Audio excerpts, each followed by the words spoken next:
जिनका नाम था योनास। योनास के कोई संतान नहीं थी। महाराज वशिष्ठ को बुला करके यज्ञ करवाया और उसी यज्ञ में 7 दिन तक यज्ञ हुआ।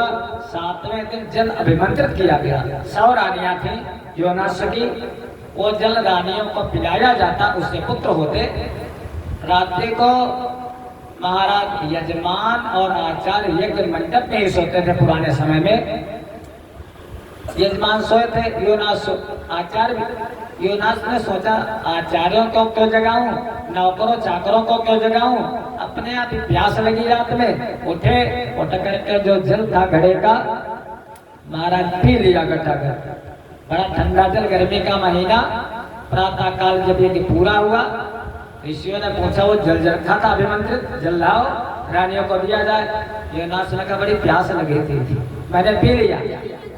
अब ऋषियों ने कहा बड़ा गड़बड़ हो गया, अब तो गर्भ रह जाएगा तुमको। योनास को रह गया गर्भ। और धीरे धीरे जब समय बीता तो योनास की कुच्छी कोख को फाड़ करके पुत्र हुआ। अब पुत्र हुआ तो महाराज खाने पीने की व्यवस्था क्या हो, दूध कहाँ से आए। तत्काल इंद्र प्रकट हो गए, देवराज इंद्र। देवराज इंद्र ने अपनी उंगली उस बालक के मुख में डाल दी। और नाल छेदन कौन करे, नाल कौन काटे, धनुकुल का धाय का काम कौन करे। धाय बड़ा अछूत मानी जाती थी पहले।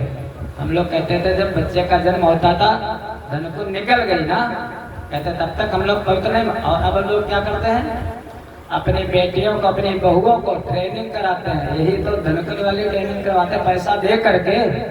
तो इंद्र ने वही काम किया, माँ का काम किया, दूध पिलाया, और धाय का काम किया, नाल छेदन कर दिया। नाम पड़ गया मानधाता। मानधाता की 50 कन्याएं थी। 50 कन्याओं का विवाह हुआ इसे सौंदर्य के साथ। इन्हीं के वंश में आगे चल करके राजा हुए हरिश्चंद्र।